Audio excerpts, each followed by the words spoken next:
Olá, meu nome é Márcio Varela e nas próximas aulas eu vou conversar com vocês sobre física atômica e molecular.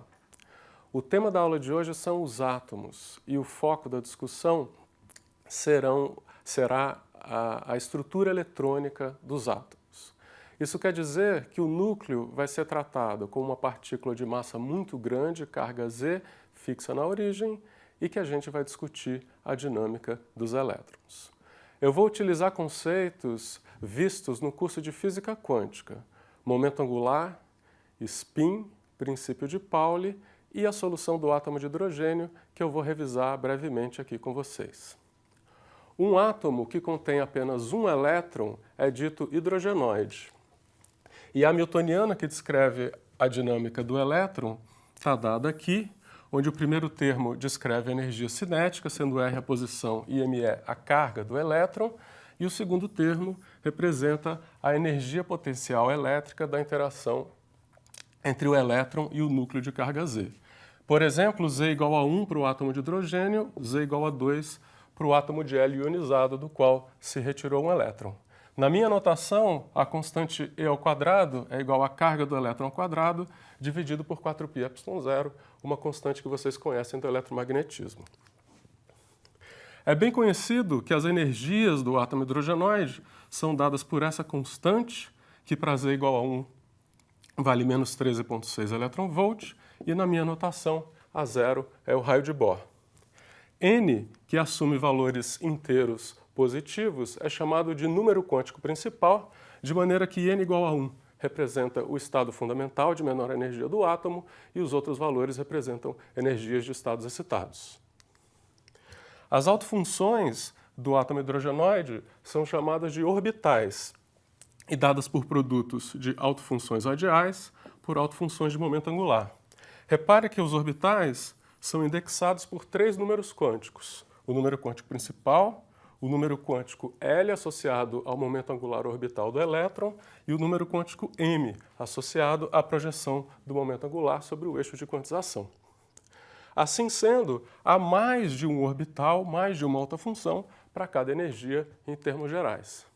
Por causa disso, é comum definir que o número quântico principal define camadas eletrônicas que estão aqui indicadas e, por razões históricas, são denotadas por letras maiúsculas. K é a camada n igual a 1, L é a camada n igual a 2 e assim sucessivamente em ordem alfabética. Os valores permitidos para o número quântico de momento angular na solução do átomo hidrogenoide variam de L igual a 0 a L igual a n-1 e definem as subcamadas eletrônicas. Assim, as subcamadas com L igual a 0 costumam ser denotadas pela letra S, 1S, 2S, 3S e assim por diante. As subcamadas L igual a 1 por P, 2P, 3P, 4P. As subcamadas com L igual a 2 pela letra D e daí por diante em ordem alfabética F, G, H e assim sucessivamente. Não custa recordar que as projeções permitidas variam de menos L a L, de maneira que as subcamadas que têm momento angular L maior do que 1 são degeneradas. As camadas P contêm 3 orbitais, as D contêm 5 orbitais e assim sucessivamente.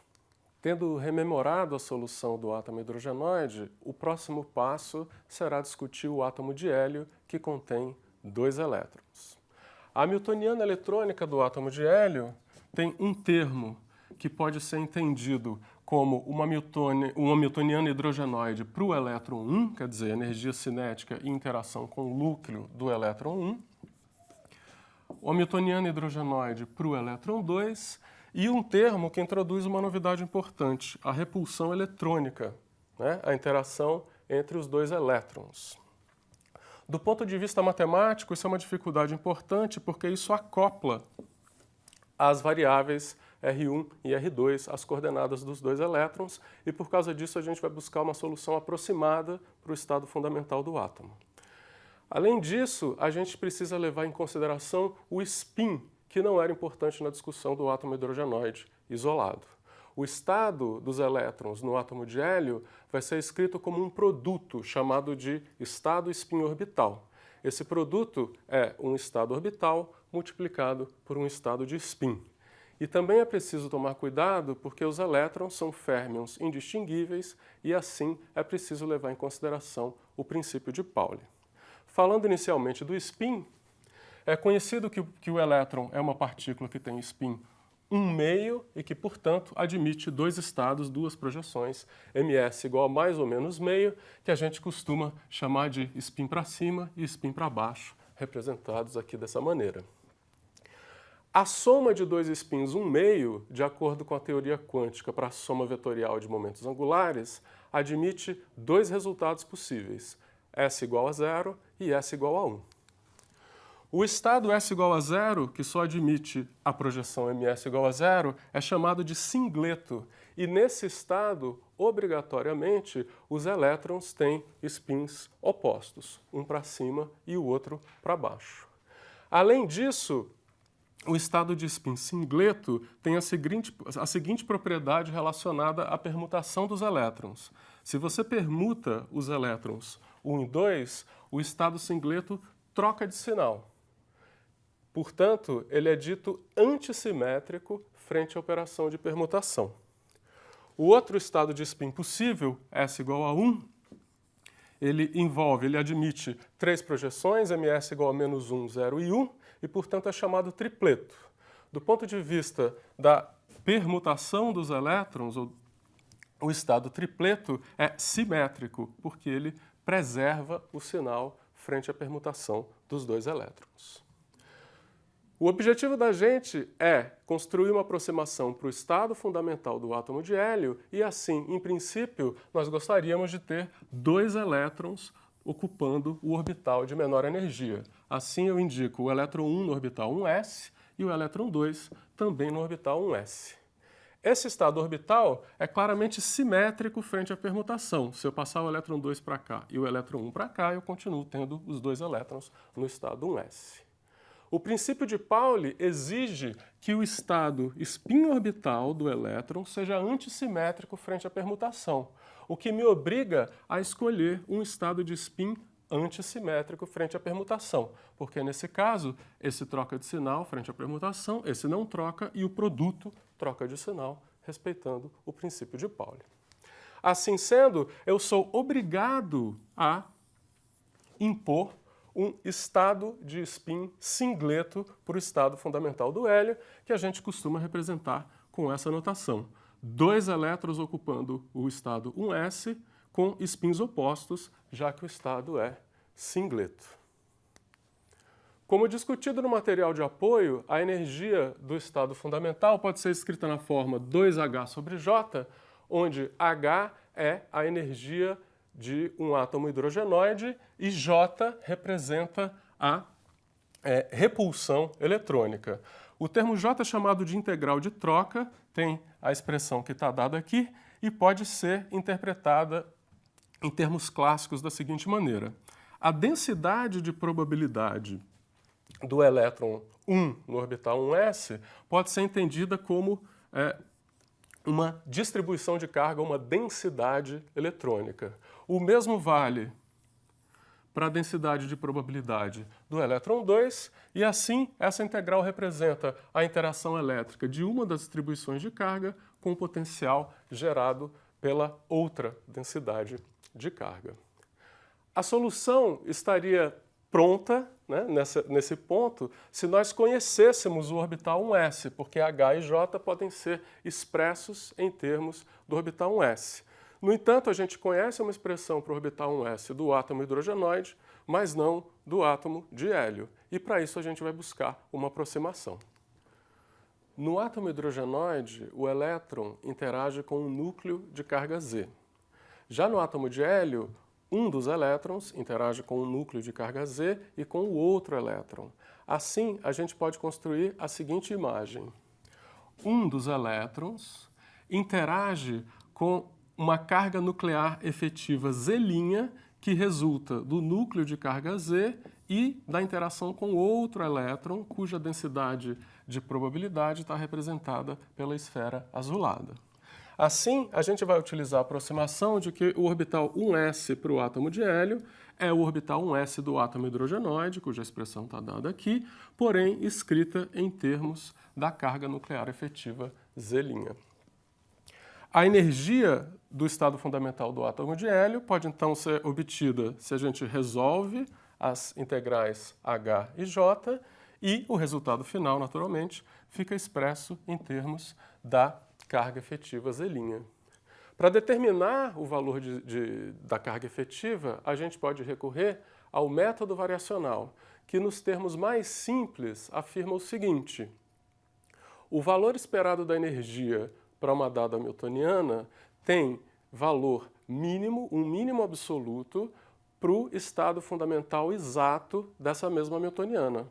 Assim, se você tem uma aproximação para o estado fundamental, a sua aproximação será tão melhor quanto menor for a energia fornecida por essa aproximação.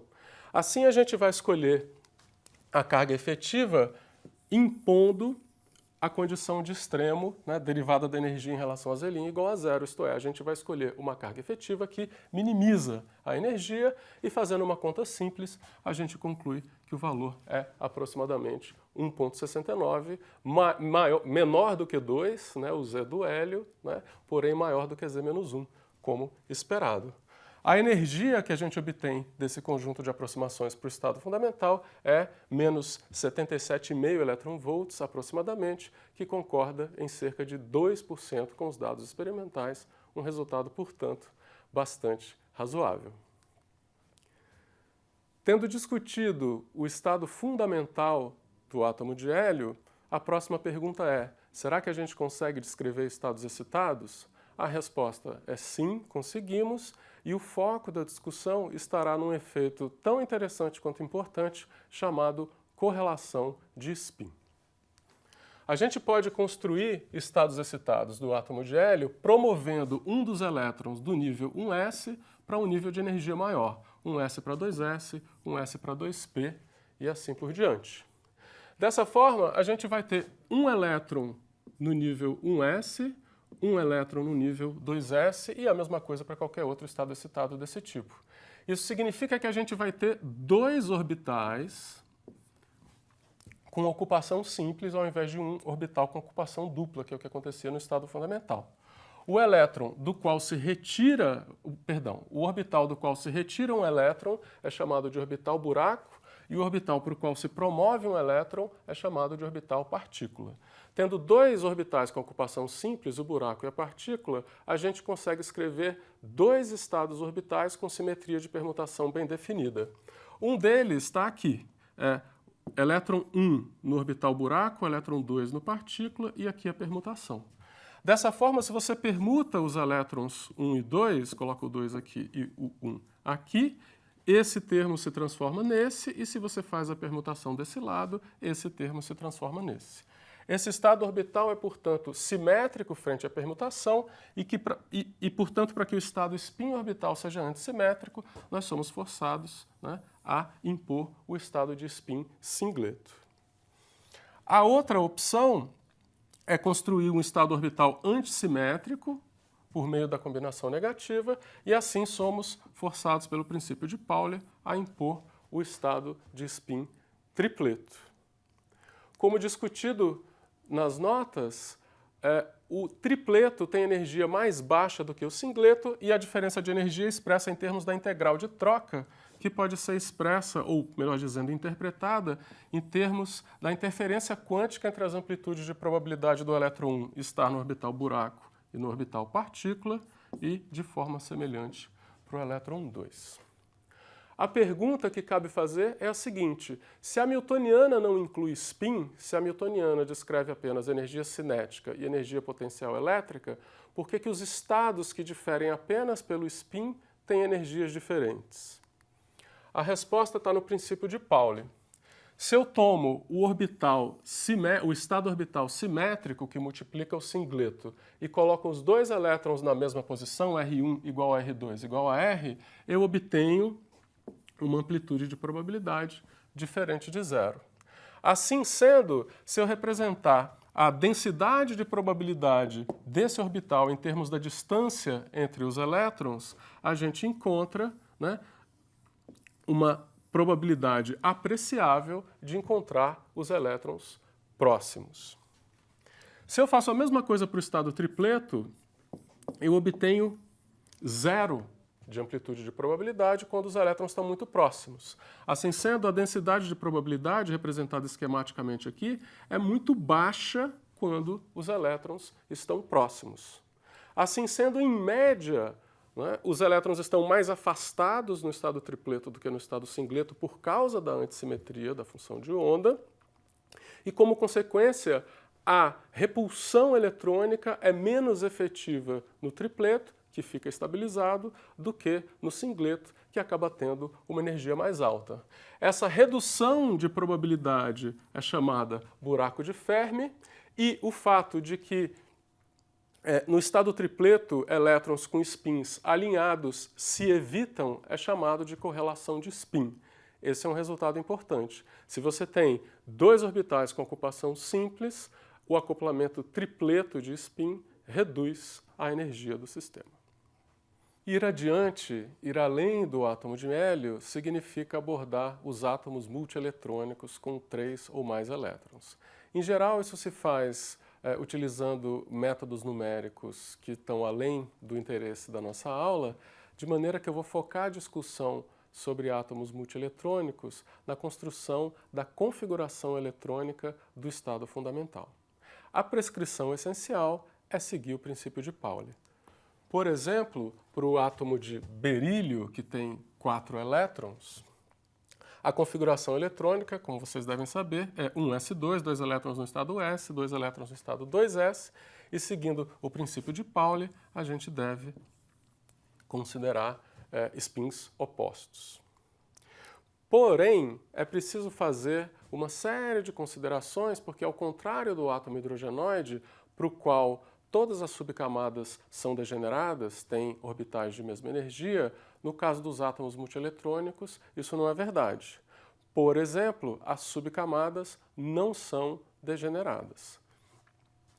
Para discutir isso, eu vou tomar um exemplo do átomo de sódio, que tem a configuração eletrônica camada N igual a 1 completamente preenchida, camada N igual a 2 completamente preenchida. Essa é a configuração eletrônica do gás nobre neônio, portanto eu indico dessa forma, e há um elétron na camada N igual a 3. A camada ocupada, completa ou parcialmente, mais externa, de maior número quântico, a gente chama de camada de valência, nesse caso N igual a 3, e as anteriores, N igual a 1, N igual a 2, camadas de caroço. Ora, por que eu indico que o elétron na camada de valência está na subcamada 3s e não na subcamada 3p ou 3d? A questão, a razão para isso está ilustrada aqui nessa figura, onde eu mostro as densidades de probabilidade dos orbitais 3d, 3p e 3s em função da distância elétron-núcleo, e em vermelho eu estou indicando a densidade eletrônica do caroço. Quanto maior o momento angular do orbital, menor a sua penetração na região de caroço, isto é, na vizinhança dos núcleos. Então, a penetração segue esse ordenamento dentro de uma dada camada eletrônica. A blindagem da interação elétron-núcleo tem que seguir a ordem inversa, porque quanto maior a penetração, mais junto ao núcleo, haverá probabilidade de encontrar o elétron mais junto ao núcleo e assim a blindagem será menor. Como a interação elétron-núcleo estabiliza o sistema, reduz a energia do átomo, a ordem, o ordenamento de energia das subcamadas segue o mesmo ordenamento da blindagem. Em geral, numa dada camada eletrônica, a subcamada S tem menor energia que a subcamada P e, por sua vez, menor energia que a subcamada D. Porém, isso não resolve todos os nossos problemas no sentido de entender qual é o ordenamento dos orbitais dos átomos multieletrônicos. Por exemplo, essa regra não permite decidir entre a energia relativa de um orbital 3D e de um orbital 4s. Para isso, existe o princípio de construção, às vezes chamado de princípio Aufbau, uma palavra que vem do alemão, e que pode ser expresso de maneira muito sintética por meio das regras de Madelung. Madelung afirmou que o ordenamento em energia dos orbitais segue em ordem crescente da soma n mais L, número quântico principal, número quântico de momento angular. Caso a soma seja igual para dois orbitais, por exemplo, um orbital 2p e um orbital 3s, o de menor n, de menor número quântico principal, será o mais estável. É essa a regra que está por trás dos diagramas de energia de Pauling, que devem ser conhecidos de vocês e que também refletem a própria estrutura da tabela periódica. Se você seguir os períodos, primeiro você vai encontrar 1s, 2s, 2p, 3s, 3p, 4s, que é exatamente o ordenamento que está carregado nas regras de Madelung.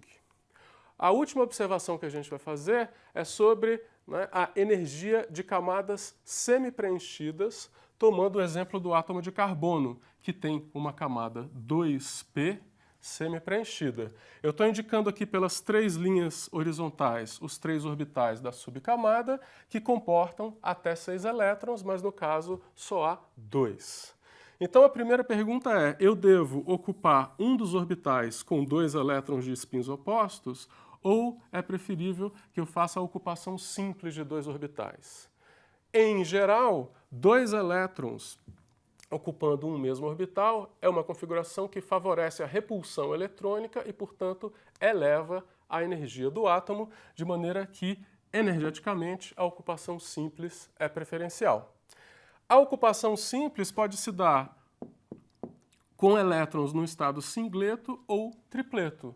E, de acordo com a nossa discussão sobre a correlação de spin, a configuração tripleto minora a energia quando a gente tem ocupação simples de 2 orbitais. Esse último resultado é chamado regra de Hund de máximo spin. Hund também estabeleceu 2 regras adicionais, uma sobre o momento angular orbital dos átomos e outra sobre o momento angular total, dado pela soma dos momentos angulares de spin e orbital. Essas regras adicionais são deixadas como exercício. Por hoje a gente para por aqui e até a próxima aula.